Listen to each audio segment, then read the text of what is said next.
세상에 수많은 종교들이 있습니다만은 그 어떤 종교에서도 말하지 않는 모든 인류에 대한 하나의 대전제가 성경에 선언되고 있습니다. 그것은 뭐냐면 모든 사람들이 원죄를 가지고 태어나는 죄인이라고 하는 대전제입니다.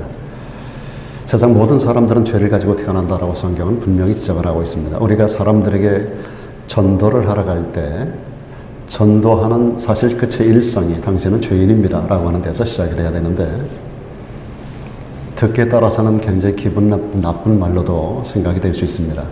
근데 성경은 분명히 말하고 있습니다. 모든 사람이 죄를 범하였다라고, 그래서 하나님의 영광에 이를 자가 하나도 없다라고 선언하고 있습니다. 불행한 것은 죄에 따르는 싹이 지불된다는 겁니다. 죄의 싹은 사망이라고 말씀하지요. 그리고 한 번 죽는 것은 사람에게 정하였다고 말씀하고 그 후에 심판이 있을 것이라고 성경은 선언하고 있습니다. 그런데 이 말을 듣는 사람들, 우리가 전도를 해봐도 그렇고 우리가 사람들에게 이와 같은 말씀을 전가하는 가운데 보면 이 말을 듣는 사람들 마음속에 공통된 질문이 하나가 있습니다. 왜 하나님께서 에덴 동산에 선악과를 만들어 놓고 사람으로 하여금 그것을 따먹고 죄를 짓게 했는가라고 하는 그런 질문입니다.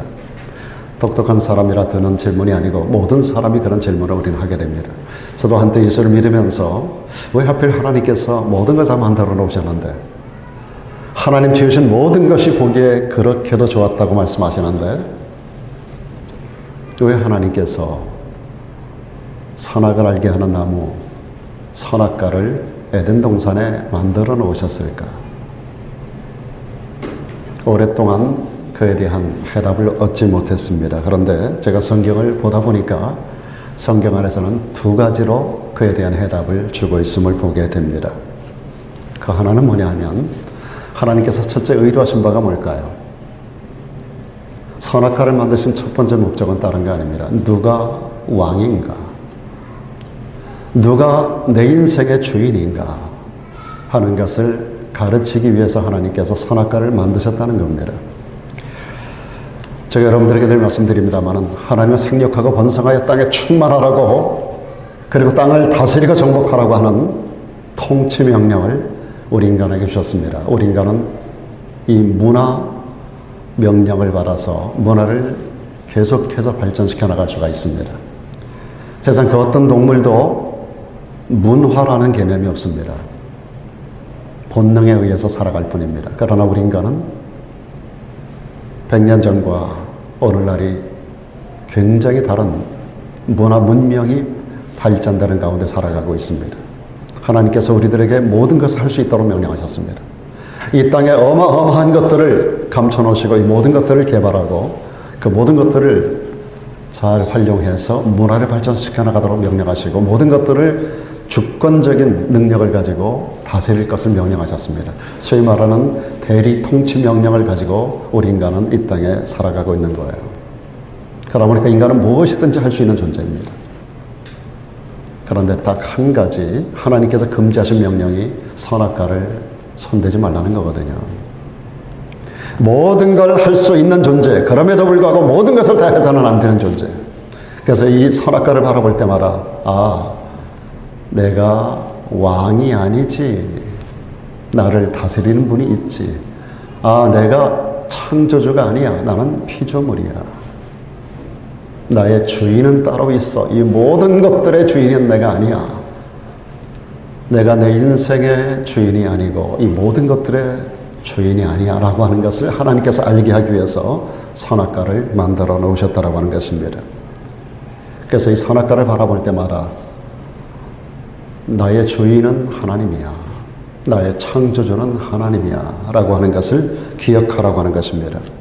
또 한 가지 선악과를 만드신 이유가 있습니다. 이것은 우리 인간이 자유의지를 가진 하나님의 형상대로 만들어진 존재라는 것을 가르치기 위함입니다. 만일 이 나무가 없었더라면 인간은 하나님의 일방적인 뜻에 따라서 움직여지는 로봇에 지나지 않습니다. 프로그램 해놓은 대로 하나님을 일방적으로 섬기기 위한 로봇. 자율성이 전혀 없는, 하나님이 가라고 하면 가고 서라고 하면 서고 하지 말라고 하면 안 하고 하는 그런 아무런 자유의지가 없는 그런 로봇에서 절대로 지나지 않습니다. 선악과를 따먹으면 죽을 것이지만 따먹지 않으면 영생할 것이라고 하는 약속을 주심으로 인간이 자발적인 순종에 의해서 이 같은 축복을 획득할 수 있는 인격체로 살아가기를 원하셨던 것입니다. 해도 되고 안 해도 되는 자유의지, 먹어도 되고 먹지 않아도 되는 자유의지, 가도 되고 안 가도 되는 자유의지, 이 모든 자유의지를 우리 인간에게 주셨습니다. 우리에게 무엇이든지 선택할 수 있는 이 자유의지를 주신 우리 하나님께서 모세를 통해서 신명기에서 이렇게 말씀합니다. 오늘날 내가 복과 저주를 너희 앞에 둔다. 오늘날 너희가 살기 위하여 복을 택하라고 명령하고 있습니다. 복과 저주를 우리 가운데 두셨다는 겁니다. 선악과와 생명과실을 함께 두었다는 겁니다.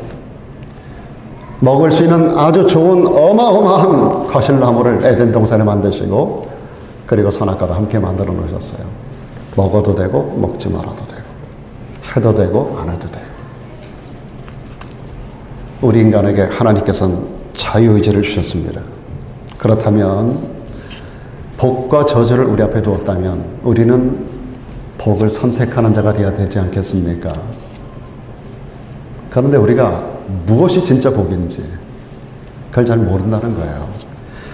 우리가 진짜 복이 무엇인지 잘 모르기 때문에 우리의 추구하는 가치, 이념, 사상, 계획하는 것들이 헛된 것에 포커스가 맞춰서 한 번밖에 주어지지 않은 짧은 인생을 헛되게 허비하고 살아가는 사람들이 세상의 대부분입니다. 그래서 예수님께서 이 땅에 오셔서 주셨던 수많은 메시지 가운데서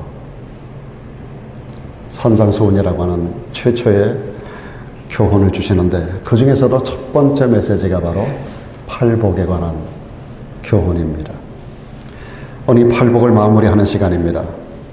오늘 마지막 시간까지 여러분들이 지난 3시간을 더불어서 오늘 말씀까지 함께 더해서 여러분들이 이 말씀을 잘 체계화하고 그리고 계속해서 인터넷을 통해서도 들을 수 있기 때문에 다시 한번 여러분들이 정리하는 시간들을 좀 가지시고 그렇게 해서 우리 인생의 계획과 삶이 목표하는 방향이 걸어가는 인생의 걸음이 새로워지는 우리 모두가 되기를 주의 이름으로 축원합니다. 지금까지 3시간에 걸쳐서 여러분에게 6가지 복을 말씀드렸습니다. 어느 한 가지, 2가지를 더해서 여러분에게 8가지 복을 완성해서 말씀을 드리려고 합니다. 오늘 주실 말씀이 2가지인데 그 중에 하나가 뭐냐면 화평케 하는 자가 복이 있다라고 말씀하는 겁니다. 우리가 화평케 하는 자의 편에 서라는 겁니다. 화평케 하는 일을 선택하는 자가 되라는 겁니다. 오늘 말씀 9절에 보니까 화평케 하는 자는 복이 있나니 저희가 하나님의 아들이라 일컬음을 받을 것이라고 말씀하셨습니다. 화평케 하는 자라고 하는 헬라어 단어가 에이로노 포이오이라고 하는 단어입니다. 에이레노 포이오이. 이 말은 언제 쓰는 단어인가 하면 농부가 밭을 경작할 때 사용하는 단어입니다. 화평케 하는 자, 농부가 밭을 경작해가는 것처럼 평화를 만들어가는 자, 평화를 경작해가는 자가 복이 있다라고 하는 뜻입니다. 화평케 하는 데 있어서 방해가 되는 돌멩이는 걸러내고 잡초는 뽑아내고 모든 장애 요인들을 제거해가면서 평화를 경작해가는 사람, 평화를 만들어가는 사람이 되라고 말씀하는 겁니다. 여러분, 농부가 씨를 뿌리기 전에 여러 가지 방해되는 요소들을 전부 제거합니다. 돌멩이를 다 걸러내고 잡초들을 다 뽑아내고 밭을 새로 갈아엎습니다. 그렇게 하고 좋은 땅을 만들어서 거기다가 씨앗을 뿌리는 거예요. 우리가 화평케 하는 자가 된다라고 하는 것은 화평을 회방하는 요소가 우리들에게 많이 있다는 겁니다.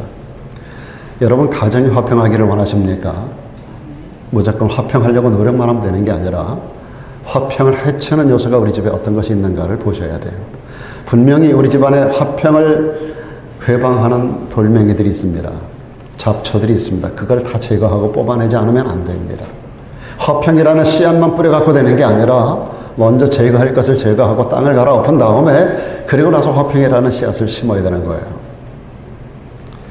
우리가 세상을 살아가다 보면 수많은 관계성에 얽혀 살아갑니다. 그런데 화평하지 못하는 이유. 오늘날의 러시아, 우크라이나 전쟁이 일어나는 요인도 그렇습니다. 온 세계 나라가 나라를 대적하고 온 땅이 전쟁으로 치닫는 그 이유가 뭘까요? 화평할 수 없는 여러 가지 제거되어야 될 부분들이 서로 간에 있기 때문에 그게 제거가 안 되니까 화평이 안 되는 겁니다. 사랑하는 여러분, 평화를 경작해가는 화평을 만들어가는 그런 저와 여러분 모두가 되기를 축복합니다. 그런 자가 복이 있다리 저희가 하나님의 아들이 된다고 말씀하셨습니다. 여러분, 예수님의 여러 가지 별명이 있습니다. 그 중에 하나가 평강의 왕입니다. 평강의 왕. 예수님이 이 땅에 평화를 주기 위해서 오신 하나님이십니다. 이사야는 예수님이 오시기 전에 700년 전에 이 땅에 온 예언자입니다. 이사야가 예수님이 앞으로 오실 메시아에 대하여 예언을 하고 있는데, 여러분 구약성경에 오실 메시아에 대해서 약 300번 정도가 예언되어 있는데 그 중에 가장 많은 분량이 이사야서에 들어있습니다. 이사야는 66장으로 되어 있는데 성경 66권을 대변하는 신구약 전체를 포괄하는 귀한 예언의 메시지가 이사야서에 꽉 차 있어요. 그 중에 성경 전체가 예수님에 대한 이야기잖아요. 구약 전체도 예수님이 오신다고 하는 이야기고 신약도 전부 다 오신 예수님이 이런 분이라고, 그 예수님이 앞으로 어떻게 되실 것이라고 하는 이 모든 내용이 신구약이라고 한다면 이 모든 것을 전체를 함축하고 있는 게 이사야서예요. 이사야서에 오실 예수님에 대하여 몇 가지 설명을 하고 있는데 이렇게 예언되고 있습니다. 이는 한 아기가 우리에게 낳고 한 아들을 우리에게 주신 바 되었는데 그 어깨에는 정사를 메었고 그 이름은 기묘자라 모사라 전능하신 하나님이라 영존하시는 아버지라, 그리고 또 한 가지 평강의 왕이라 할 것임이라 그랬습니다. 예수님이 어떤 분인가? 이 땅에 평강을 던지러 오신 분입니다. 여러분, 평강을 위해서, 평화를 위해서 제거되어야 될 돌멩이, 제거되어야 할 모든 잡초들, 그게 인간에게 주어진, 인간을 얽매고 있는 죄악들이지 않습니까?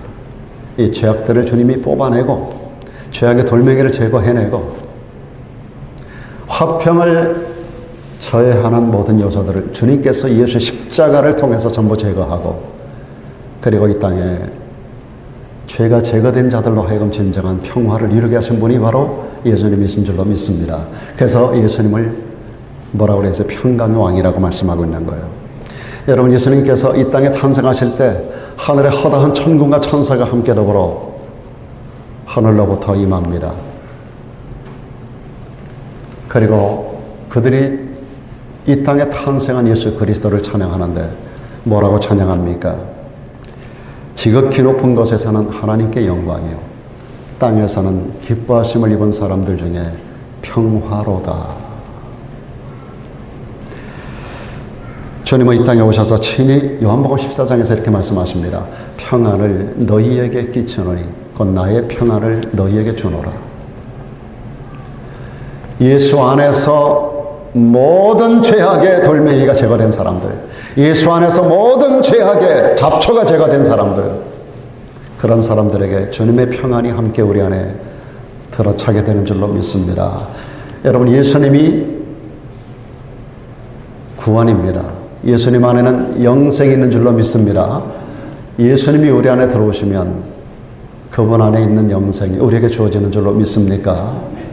그분 안에 평안이 있는 줄로 믿습니다. 그분을 우리가 영접하면 그분의 평안이 내 안에 채워지는 겁니다. 제가 어제도 박효진 장로님의 최근 어느 기도원에서 하는 집회를 1시간을 들으면서 참 은혜를 많이 받았어요. 거기에 수많은 서영수들에 대한 이야기를, 그분의 특징이 그거니까, 형장에서 형을 집행당하는 그 형장에서 믿음을 가진 아이들과 믿음을 갖지 않은 아이들이 죽는 두 가지의 모습이 비교돼서 설명되는데, 늘 들었던 이야기인데 그렇게 은혜가 되는 거예요. 그 중에 어떤 한 아이에 대한 이야기입니다. 포악한 살인자로 여러 사람들을 흉악하게 죽였어요. 그리고 이 사람도 사형 언도발입니다. 그리고 죽을 날을 기다리는 가운데서 예수를 어느 날 믿게 되고 신앙생활의 초보자라는 거예요. 예수 믿은 지 얼마 되지 않은 신앙의 초보자인데 그 아이가 사형 집행이 결정이 되고 마침내 사형을 집행하는 날인데 교도관들에 의해서 저 아래층에서부터 계단을 따라 올라오는 그 장면부터 그분이 묘사를 하는데 이분이 울면서 이야기를 해요. 전 세계 다니면서 수백 번, 수천 번 얘기했을 그런 이야기고 자기 책으로 기록한 그 얼마나 많이 얘기했는데 그 순간에도 그 이야기를 하면서 울어요. 이 박효준 장로님이. 그게 너무 감동스러운 이야기예요. 저 계단 밑에서 올라오면서부터 할렐루야, 할렐루야, 할렐루야 하면서 올라오더라는 거죠. 그리고 재판관들 앞에서 그 마지막 그 여러 가지 증인 신문이라 그러나요? 그 뭐라 그래야 되나요? 마지막 최후 진술도 하고 신문도 하고 확인하는 작업을 다 하잖아요. 그동안에 또박또박 출생지부터 이름까지 주소까지 모든 일까지 다 하는데 거기서 이제 그동안에 무슨 죄를 지었는가를 앞에서 쭉 낭독한다는 거예요. 그렇게 해서 그걸 인증하는 인정신문을 한다는 거죠. 근데 읽어나가는데 못 읽게 하더라는 거예요. 이 모든 거 읽으려고 하는 거 내가 다 인정합니다. 그러나 그것은 내가 예수를 알기 이전의 내 모습입니다. 내가 예수님을 조금만 일찍 알았더라면, 내가 그 사건이 있기 바로 전에만 내가 예수를 믿었더라면 그런 일은 절대로 있을 수 없었을 것입니다. 그러니까 마지막 최후 진술에 할 말, 유언이라 그럴까요? 한마디 남기라고 하니까 그러더랍니다. 오늘 여기 계신 여러분 모두, 여기 계신 여러분 모두 한 사람도 예외 없이 나와 같이 이렇게 된 거 외에는 다 예수님을 믿고 하나님을 믿기를 바랍니다. 그러더래요. 여러분 사도행전을 얼마 전에 우리가 가정 성경 읽기 가운데서 읽으셨습니까? 그가 로마로 압송되기 전에 최후의 판결을 받는 과정 속에서 그는 왕 앞에서, 총독 앞에서, 거기 모인 모든 군중들 앞에서 최후 변론을 합니다. 여러분이요, 왕이 됐든 총독이 됐든 평민이 됐든 누가 됐든 여러분들이 나와 같이 결박된 것 외에는 여러분도 나와 같이 되기를 원하나이다. 여러분도 내가 지금 결박받아서 로마로 지금 압송돼가는 과정에 있는데 죄 없는 죄인이 돼서 하나님께서 그에게 시저 앞에, 가이사 앞에 서야 될 것이라고 하는 말을 듣고 지금 로마의 세계를 다스리는 황제 앞에 서기 위해서 그는 가는데 어쨌든 그는 쇠사슬의 메인 상태입니다. 그는 그를 신문하는 총독과 왕, 아그리빠 왕 앞에서 분명히 말합니다. 당신들이 나와 같이 된 것 외에는, 이 외에는 나와 같이 되기를 원합니다. 그리고 이 아이에게 머리에 수건이 씌워지고 목에 줄이 달리고 이제 버튼만 누르면 밑에 의자 밑에 깔판이 벌어지면서 그 밑으로 떨어지면서 목이 매달려 죽는 그 상황인데 긴장되는 순간 거기 모인 모든 사람들이 그 마지막 순간을 지켜보는 그 현장 가운데서 갑자기 찬양이 나오더라는 거예요. 하늘 가는 밝은 길이 내 앞에 있으니 무슨 일을 많이 보고 늘 고생하여도 하늘 영광 밝음이 그러면서 그 찬양을 쫙 부르는 거예요. 그게 바로 그 아이가 바로 직전 목매달아 죽기 직전 상황 가운데서도 차분하게 그 찬양을 부르더라는 거죠.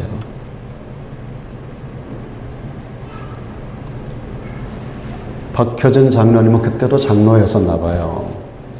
그때 교도관들을 특별히 그 교회 그 가운데 예수 믿는 집사님들로만 선출을 해가지고 그날에 특별히 이 아이를 데려오도록 했답니다. 오면서 잘 격려해 주라고 끝까지 믿음 잃지 않게 해달라고 집사님들에게 특별히 부탁을 했다라는 얘기예요. 근데 오면서 이 집사님들이 전부 다 사형수 같은 얼굴로 들어오고 그 아이는 오히려 그렇게 성경에 나오는 스데반 집사 같은 그런 천사의 얼굴을 하고 들어오더라는 거예요. 집행 끝나고 나서 박현 장로님이 그 집사님들 데려다 놓고 그랬대요. 당신 같으면 이 아이처럼 이렇게 죽을 수 있나? 자신이 없다고 다 대답합니다. 그 집사님들이 묻더래요, 장로님에게. 장로님 같으면 그렇게 죽을 수 있나요? 나도 자신이 없어. 그렇게 대답을 했답니다. 사랑하는 여러분, 우리가 얼마만한 확신 가운데서 예수를 믿고 이 땅을 살아가고 있는지, 주님께서 우리에게 주시는 이 평안이 진짜 우리들에게 있는지, 이런 참된 평안이 여러분을 지배하는 진짜 그리스도인들 모두가 되기를 주 이름으로 축복합니다. 여러분, 예수님은 무엇보다도 죄로 말미암아 하나님과 불화한 인간들을 하나님과 화목시키기 위해서 오신 하나님이십니다. 성경은 이렇게 말씀합니다. 모든 사람이 죄를 범하였음에 하나님의 영광에 이르지 못하다니. 이 말씀은 인간이 죄로 말미암아 하나님과 분리가 되었다는 겁니다. 여러분, 죽음이라는 정의는 분리된다고 하는 뜻을 가지고 있습니다. 죽음이 뭔가 분리되는 거예요. 우리가 영혼, 육체를 가지고 있잖아요. 영과 혼과 육체가 있는데 영혼과 육체가 분리되는 게 죽는 거예요. 이 몸이 죽는다는 거는. 몸뚱아리는 그대로 남아 있는데 영혼이 그 몸에서 빠져나오는 거예요. 분리가 되는 게 죽는 거예요. 여러분, 분리되는 순간에 빠져나온 영혼이 여러분의 죽은 육체를 볼 겁니다. 여러분 반드시 기억하세요. 병원에서든지 어떤 사고든지 어떤 상황이든 여러분이 분명히 죽는 날이 옵니다. 죽을 때 딴 거 없습니다. 몸에서 영혼이 빠져나오는 거예요. 빠져나와서 여러분의 죽은 시신을 분명히 볼 겁니다. 분리되는 게 죽는 거예요. 육체는 흙에서 와서 흙으로 가고 그 영은 하나님께로부터 왔기 때문에 올라가는 겁니다. 영적인 죽음이라는 것은 하나님과 우리가 하나가 될 때 영적으로 살아있는 건데 하나님에게서 떠나는 것, 하나님에게서 분리된 것이 죽은 거예요. 그래서 세상 모든 사람들은 죽은 상태로 이 땅에 태어난다는 것입니다. 이사야서는 분명히 우리들에게 말씀합니다. 너희 죄악이 너희와 하나님 사이를 내었다. 너희 영혼이 죽었다는 거예요. 너희 죄가 그 얼굴을 가려워서 너희를 듣지 않게 함이라고 말씀하고 있습니다. 이렇게 죄로 인하여 하나님과 분리된 우리 인간은 범죄하고 에덴 동산에서 내어 쫓긴 아담과 하와가 하나님을 두려워하여 숨었던 것처럼, 그리고 가인이 아벨을 때려 죽이고 하나님의 방문을 두려워하고 하나님에게서 튕겨져 나갑니다. 하나님에게서 떠나갑니다. 그리고 그는 사람들이 자기를 만나면 죽일까 봐 하나님이 두렵고 사람들이 두렵고 장래가 두렵고 죽음을 두려워하는 존재가 되었습니다. 왜 그렇습니까? 죄의 싹이 사망이기 때문에 그렇습니다. 죄에는 반드시 형벌이 따르기 때문에 그렇습니다. 그런 우리 인간들을 향한 복음, 가스펠이라고 하는 굿뉴스라고 하는 이 복음의 제1성이 뭔가? 무서워 말라는 겁니다. Fear not. 두려워하지 마라. 사랑하는 여러분, 마리아에게 예수님의 탄생의 소식을 알리던 천사가 방문했을 때 마리아가 두려워했어요. 주님의 탄생 수태고지를 하는 가브리엘 천사가 방문했을 때 마리아의 마음이 두려웁니다. 그때 가브리엘 천사가 제일 먼저 했었던 말이 딴 거 아닙니다. Fear not. 두려워하지 마라. 무서워하지 마라. 처녀가 그 말을 듣고 놀라 이런 인사가 어찌함인고 생각할 때 천사가 일러 가로되 마리아여 무서워 말라. Fear not. 킹제임스 성경에는 Fear not으로 분명히 기록되어 있습니다. 네가 하나님께 은혜를 얻었느니라고 말씀합니다. 여러분, 예수님께서 죽으셨습니다. 무덤에 갇히셨습니다. 부활의 아침에 막달라 마리아, 또 다른 마리아가 무덤으로 찾아갑니다. 무덤 문이 열려 있습니다. 이럴 때 예수님의 부활을 알리던 천사가 마리아에게 했던 말, 천사가 여자들에게 일러 가로되 너희는 무서워 말라는 겁니다. 여러분, 복음은 우리 안에 있는 모든 두려움을 제거하는 능력인 줄로 믿습니다. 여러분, 세상 모든 사람들이 죽음을 무서워하는 이유는 죽음 이후를 그들이 두려워하고 있기 때문입니다. 그러나 우리는 죽음 이후를 압니다. 예수 안에서 우리는 천국이 우리에게 약속된 줄로 믿습니까? 아멘. 그렇다면 우리가 죽음을 두려워할 이유가 없죠. 죽음 이후를 아는데, 그러니까 그 크리스천 사형수처럼 얼굴이 가려워지고 목줄이 목에 감기고 그 상황 속에서 하늘 가는 밝은 길을 부를 수 있는 거예요. 죽는 게 아니에요. 지옥 가는 게 아니에요. 형벌이 아니에요. 이 상황이 모든 게 끝나는 게 아니에요. 하늘 가는 밝은 길이 열리는 거예요. 여러분, 스데반 집사님이 사도행전 6장 7장 가운데 보면 복음을 전가하다가 폭도들에게 돌에 맞아 죽는 현장이 나와요. 그 6장에서와 7장에서 나타나는 스데반 집사님의 얼굴이 천사의 얼굴처럼 빛났다고 그랬어요. 돌에 맞아 죽는 사람의 얼굴이 천사의 얼굴 같은, 돌로 때려 죽이는 사람들의 얼굴은 사단의 얼굴이고, 아까도 말씀드렸잖아요. 그 사형수를 끌고 양쪽에 부축해가지고 끌고 들어오는 교도관들의 얼굴은 사형수의 얼굴이고, 죽으러 오는 사형수의 얼굴은 천사의 얼굴인 거예요. 이게 무엇을 얘기하는 겁니까? 참된 소망이 있다면 우리들에게도 이 역사가 분명히 있게 될 줄 믿습니다. 여러분, 죽음은 죽음으로 끝나지 않아요. 우리들에게 죽음은 끝이 아니고 멸망이 아닙니다. 부활하신 주님께서 숨어서 두려워 떨고 있는 제자들에게 나타나셨습니다. 그리고 그들에게 주셨던 제1성도 뭐예요? 너희에게 평강이 있을지어다. 제자들이 유대인들을 두려워하여 모인 곳에 문을 꼭꼭 걸어 잠그고 있었어요. 그런데 예수님께서 아무도 문을 열어주지 않았는데 부활의 몸은 통과하는 능력이 있거든요. 부활의 몸은 시간과 공간에 장애를 받지 않습니다. 그 가운데 들어오셨어요. 그 가운데 서서 말씀합니다. 너희에게 평강이 있을지어다. 오늘 여러분에게 평강이 있기를 주의 이름으로 축원합니다. 사도 바울이 로마서 5장에서 이렇게 말합니다. 우리가 원수되었을 때, 하나님과 원수됐을 때 그 아들의 죽으심으로 말미암아 하나님으로 더불어 화목되었은즉. 여러분, 십자가가 뭐예요? 우리가 하나님과 원수된 상태에서 십자가로 하나님과 화목되는 것입니다. 위로 하나님과 화목되고 옆으로 이웃과 화목되는 것이 십자가예요. 화목되었은즉, 화목된 자로서는 더욱 그로 말미암아 뭘 얻어요? 구원을 얻을 것이라. 여러분, 하나님과 분리된 것이 죽음이에요. 하나님과 화목시키러 주님이 오셨어요. 화목의 제물이 되셨어요. 그러므로 우리 인간이 구원을 얻게 되는 겁니다. 구원 얻은 사람에게 주어진 것이 뭐예요? 하나님 안에서 즐거워하는 참된 평안인 줄로 믿습니다. 화목, 구원, 평안이 반드시 연결되는 겁니다. 그러므로 누구든지 이것을 믿음으로 하나님과 화목하게 되고 구원을 얻게 되고 주님 안에서 참된 평안을 얻게 되는 것을 믿으시기를 바랍니다. 또 예수님은 이 땅에 오셔서 사람과의 화평도 이루어 주셨습니다. 예수님 주변에는 모든 계층의 사람들이 다 있었어요. 예수님 주변에는 정치가도 있었고 군인도 있었고 부자도 있었고 가난한 사람도 있었고 창기와 세리들도 있었고 그리고 어부도 있었고 그리고 어린아이들도 허다하게 찾아왔습니다. 귀신 들린 사람들도 있었고 각색 병든 사람, 죽은 사람까지 수많은 사람들이 주님 주변에 있었습니다. 모든 종류의 사람들이 주님 옆에 다 있었어요. 그런데 예수님은 주님을 대적하는 자들을 제외하고 이 모든 사람과 화평을 이루셨습니다. 주님께 와서 문제 해결받지 못한 자가 아무도 없었습니다.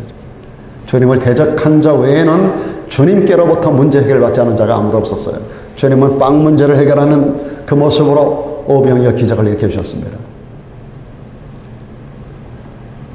주님은 죽은 자를 살려내셨어요. 무리를 걸으십니다.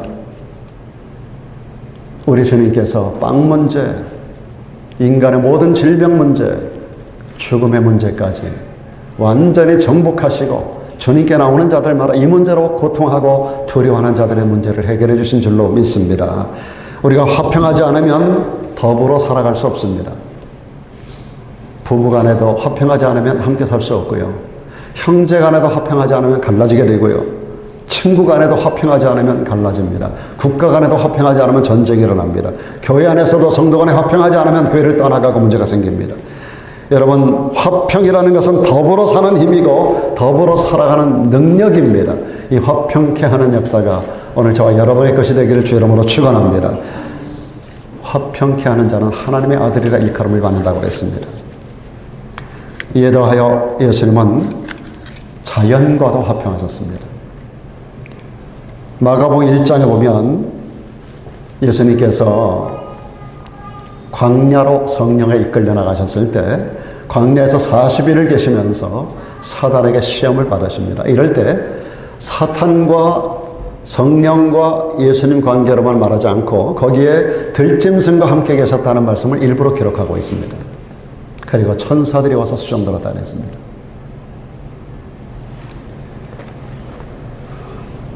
골로새서 1장 19절 20절에 보면 아버지께서는 모든 충만으로 예수 안에 거하게 하시고 그 십자가의 피로 화평을 이루사 그랬습니다. 만물 곧 땅에 있는 것들이나 하늘에 있는 것들을 그로 말미암아 자기와 화목해 되기를 기뻐하심이라고 말씀하고 있습니다. 주님께서는 십자가의 피 흘리심으로 인간과만 화평하신 게 아닙니다. 주님은 십자가로 말미암아 모든 만물과 화평을 이루셨습니다. 그러므로 우리 그리스도인들은 자연 환경을 잘 보존해야 될 이유가 있고요. 자연과 화평하는 법을 배우고 실천할 줄도 알아야 됩니다. 뿐만 아니라 예수님은 하나님과도 화목을 이루셨습니다. 하나님과 화목은 다른 거 아닙니다. 하나님의 뜻에 순종하는 겁니다. 하나님의 말씀에 순종하는 게 하나님과 화목하는 길이에요. 오늘 우리가 하나님의 말씀을 듣는 자리에서 말씀을 들으면 이 말씀대로 살아가는 것이 하나님과 화평하는 것인 줄로 믿습니다. 예수님은 인간 구원을 위한 아버지의 뜻, 다시 말하면 인간의 죄를 대속하는 일을 위해서 이 땅에 오셨어요. 그리고 십자가에 죽기까지 아버지의 뜻에 복종하신 줄로 믿습니다. 성경은 하나님 말씀으로 피조된 우리 인간의 사용설명서라고 말합니다. 여러분, 성경책이 우리 인간의 사용설명, 우리 인간의 이 몸은, 우리 인간의 삶이라는 것은, 여러분, 모든 제품은 그 제품을 만든 사람이 제품 사용설명서를 만드시고 여기다 첨부해 놓아요. 그렇죠? 우리 인간은 누가 만드셨어요? 하나님 만드신 제품이에요. 최고의 걸작품이에요. 인간 사용설명서는 세상 어디에도 없습니다. 성경밖에 없어요. 하나님께서 우리 인간을 만들어 놓으시고 우리 인간은 이렇게 사용되어야 돼, 이렇게 살아야 되라고 하는 사용 제품 설명서, 제품 사용 설명서를 기록한 것이 바로 성경이에요. 그래서 여러분들이 성경 말씀대로 순종하여 살면 우리는 온전한 삶을 살아갈 수 있는 참된 인간이 될 수 있는 것입니다. 여러분, 제품을 사용하는데 모든 제품이 사용 설명서대로 사용을 하면 최고의 효과를 얻을 수 있어요. 설명서를 무시하고 아무렇게나 내 생각대로 여기다 깎고 저기다 꽂고 120V인데 220에 깎고 막 이렇게 되면 망가지고 말아요.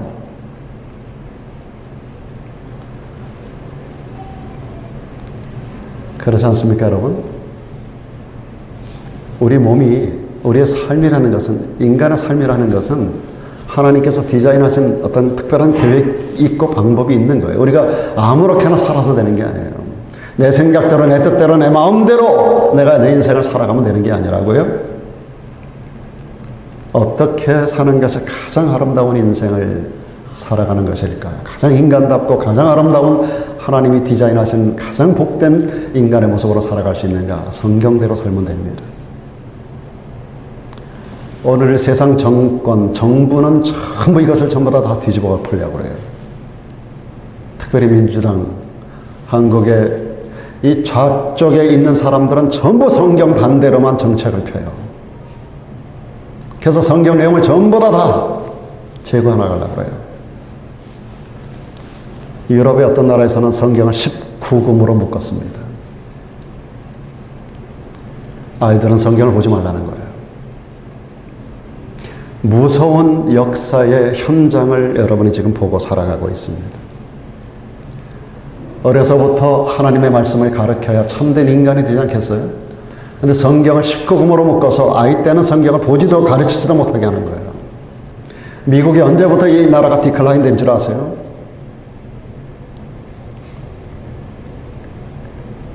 미국 젊은 세대들이 가장 존경한다고 하는 존 F 케네디 때로부터 미국이 이렇게 나라가 망가지기 시작한 거예요.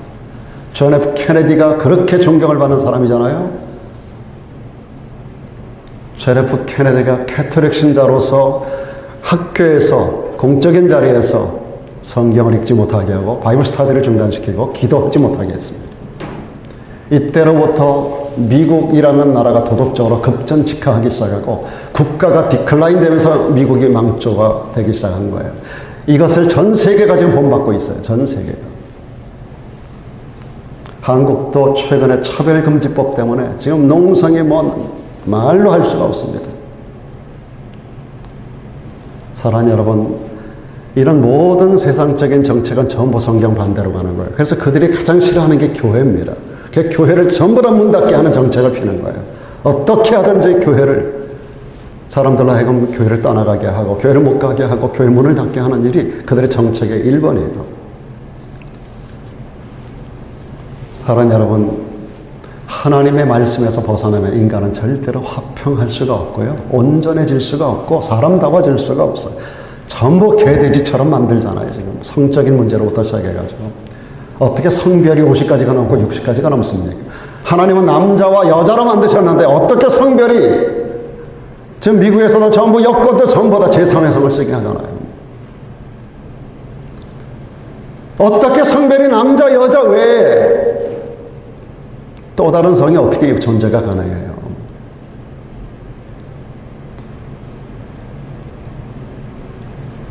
사랑하는 여러분, 하나님의 말씀대로 살지 않으면 인간은 개돼지가 되고 말고요. 결국 멸망하는 금수가 되고 마는 것입니다. 이렇게 평강의 왕으로 화평을 위해서 오신 예수님이 오늘 우리에게 이렇게 말씀합니다. 화평케 하는 자는 복이 있나니 저희가 하나님의 아들이라 일컬음을 받을 것이라고 했습니다. 여러분, 이 말씀은 조건문이 아닙니다. 우리가 화평케 하기 때문에 하나님의 아들이 되어지는 것이 아니라 하나님의 아들이 되었기 때문에 우리는 화평케 하는 삶을 살아야 된다라고 하는 말씀입니다. 여러분, 예수 안에서 하나님의 아들 된 줄로 믿습니까? 딸이라고요? 여러분, 예수 안에서 우리 모두는 하나님의 자녀가 된 걸 믿으십니까?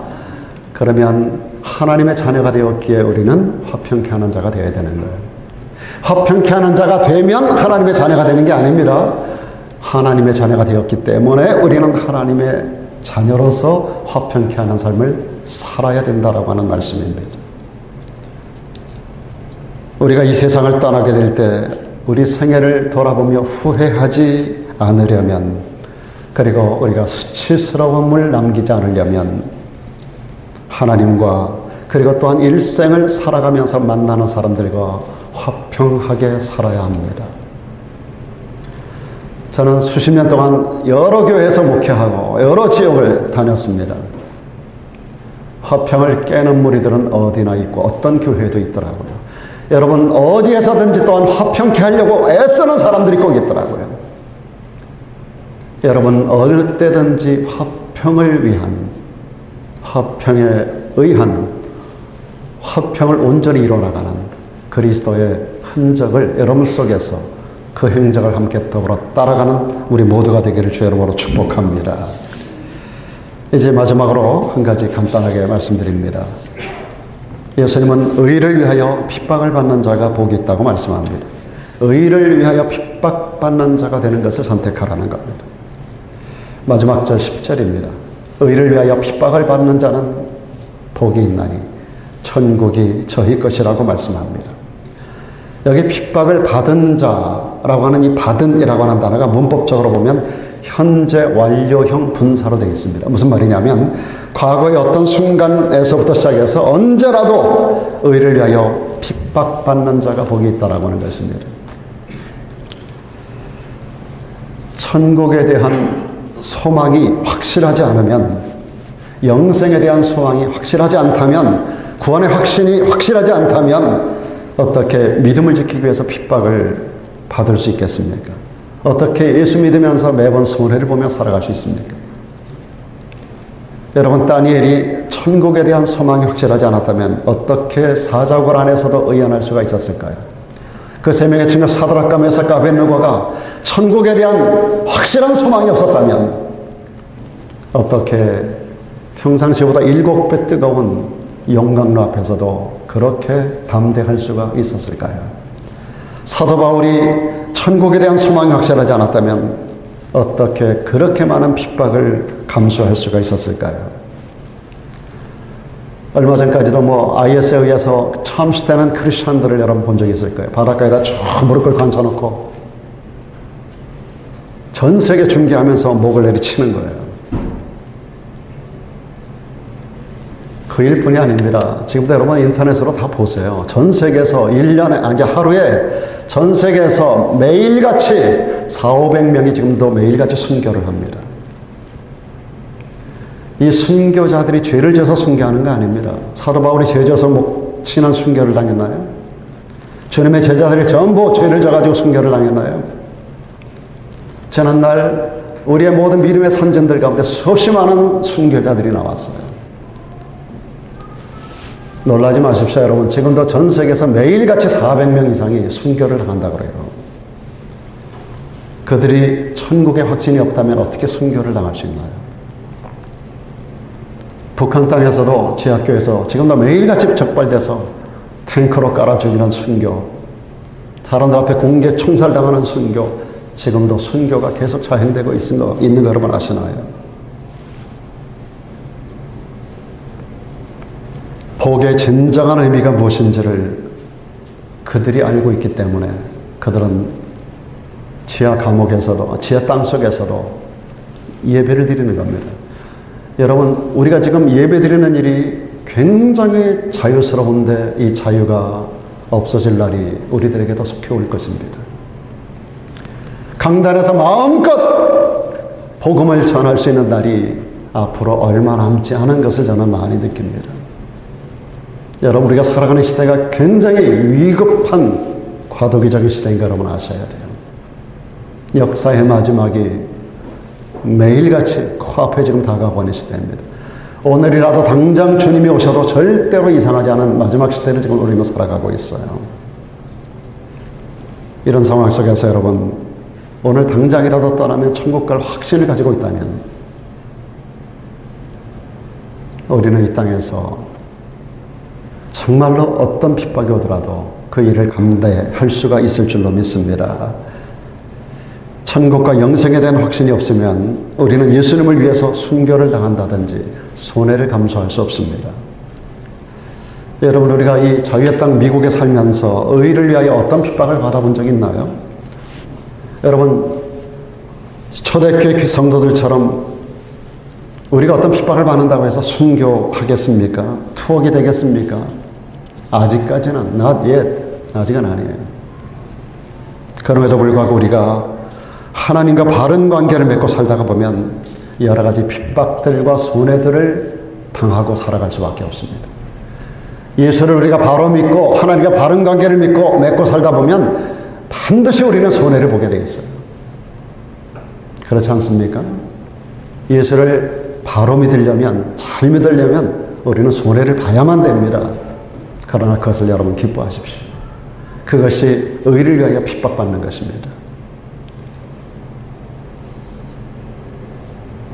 그럼에도 불구하고 이것을 믿음으로 수용하는 자가 복이 있는 줄로 믿길 바랍니다. 정말 가치 있는 것과 영원한 것이 무엇인지를 알기 때문에 기꺼이 손해를 보고 핍박을 감수할 수 있는 겁니다. 여러분, 의를 위해서 얼마나 손해를 보셨습니까? 얼마나 핍박을 감당해 보셨습니까? 저는 예수 믿고 목회하는 동안에도 참 많은 핍박을 보고 많은 손해를 감수해 봤습니다. 이런 간증거리가 여러분에게 얼마나 있습니까? 결론을 맺겠습니다. 주님께서 말씀하신 8가지 복은 구체적으로 처음부터 끝까지 하나님과 관계에서 오는 복입니다. 하나님과 관계에서 오는 복입니다. 주님께서는 한 번도 우리가 창대케 된다든지 번영한다는 말씀을 하신 적이 없습니다. 첫 번째 복이 뭐라 그랬어요? 심령이 가난한 자는 복이 있나니 천국이 저희 것이며, 마지막 8번째 복이 뭐예요? 의를 위하여 핍박을 받은 자는 복이 있나니 천국이 저희 것이며, 처음부터 마지막까지 주님의 지향점은 천국입니다. 이 땅이 아닙니다. 그러므로 주님이 말씀하고자 하는 이 복은 이 땅에서 누리는 복이 아닙니다. 처음부터 마지막까지 천국에서 시작해서 천국으로 끝나고 있어요. 팔복은 천국에 관한 것들로, 그리고 하나님에 관한 것들로 가득 차 있습니다. 우리의 삶이 이 세상에서 끝나지 않기 때문입니다. 이 세상 것들은 다 유한한 것들이고 허상이기 때문입니다. 눈에 보이는 것이 보이는 게 아닙니다. 눈에 보이지 않는 것이 진짜입니다. 우리의 삶은 이 땅에서 끝나는 것이 아니기 때문에 주님은 영혼이 구원을 받고 영원을 준비하는 사람, 그래서 이 땅의 삶을 영생을 위한 발판으로 삼는 사람, 소위 영혼의 때를 위하여 육신의 때를 살아가는 그런 사람이 복된 사람이라고 가르쳐주고 있는 것입니다. 영혼의 때를 위하여 육신의 때를 거룩하게 소비할 줄 아는 사람, 영혼의 그 영광스러운 부요를 위하여 육신의 때 아낌없이 헌신할 줄 아는 사람, 그런 사람이 복 있는 사람입니다. 그러므로 참으로 복된 사람은 부활신앙을 가지고 살아가는 사람입니다. 여러분, 나는 죽지만 죽지 않습니다. 죽습니다. 그런데 죽지 않아요. 당신은 죽어요. 그런데 안 죽어요. 아브라함이 독자 이삭을 바칠 수 있었던 믿음이 어디서 왔습니까? 부활신앙 때문입니다. 내가 이놈을 잡아 죽여도 하나님이 다시 살리실 것을 그는 믿었기 때문에 그는 과감하게 자기 아들의 배에 칼을 내리칠 수가 있었던 거예요. 그런 신앙을 가진 아브라함이 그때도 그랬고 지금까지도 창대하지 않습니까? 사도 바울도 순교했지만 그 이름이 오늘날까지 얼마나 창대합니까? 사도 바울이 진짜 죽었습니까? 그는 목이 떨어져 나갔어요. 그래서 그가 순교한 순교제가 트레스 퐁타네라 그래가지고 세계의 수도원이 서 있습니다. 목을 내리치는 순간에 목이 떨어져서 3번 탕 튀었다는 거예요. 튀는 데마다 수도원을 자놨어요. 세계의 수도원을 만들어 놨어요. 분명히 바울은 목이 날아갔어요. 근데 바울이 죽었나요? 우리가 정말 영원한 생명과 부활신앙을 가질 때 우리는 영원이라는 공간 안에서, 영원이라는 시간 안에서 우리는 창대할 수가 있는 것입니다. 우리가 이렇게 팔복의 진정한 의미를 바로 알고 진짜 복을 추구하면서 살아간다면 우리의 남은 생에는 허비되는 인생이 아니라 정말 복 있는 놀라운 은총으로 장식될 줄로 믿습니다. 기도하겠습니다.